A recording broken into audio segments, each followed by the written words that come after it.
Praise the lord. ప్రభు కొరకు ఒక మాట. ఒకరోజు సీమోను పేతురు గెన్నే సరెతు అనే సముద్ర తీరమున తన దోణిలో చేపలు పడుతూ ఉన్నాడు. ఒక రాత్రంతా ప్రయాసపడుతూ ఉన్నాడు చేపలు పట్టడానికి. ఒక్క చేప కూడా వలలో పడలేదు.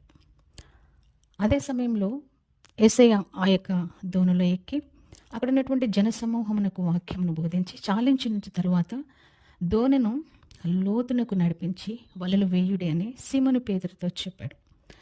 సీమోను పేతురు దేవుని యొక్క మాటకు లోబడి తన యొక్క దోణెను లోపలికి నడిపించి వలలు వేస్తూ వచ్చినాడు. విస్తారమైనటువంటి చేపలు, ఆ యొక్క వలలు పిగిలిపోతూ ఉన్నాయి. ఆ యొక్క చేపలను వేరొక దేవునిలోనికి మార్చి అక్కడ ఉన్నటువంటి ఆ యొక్క చేపల యొక్క రాశిని చూసి సీమోను పేతురు, జబదయి కుమారులైనటువంటి యాకోబు, యోహాన్లు అక్కడ ఉన్నటువంటి వారు చూసి విస్మయం పొందుతూ వచ్చినారు. అయితే సీమోను పేతురు ఒక మాట యేసయ్యతో అంటున్నాడు. యేసయ్య యొక్క మోకాళ్ళ ఎదుట సాగిలపడి, ప్రభువా నన్ను విడిచిపోమ్ము అని ఒక మాట పలుకుతాడు. ఎందుకు సీమోను పేతురు ఈ మాట పలుకుతూ వచ్చి ఉండవచ్చు?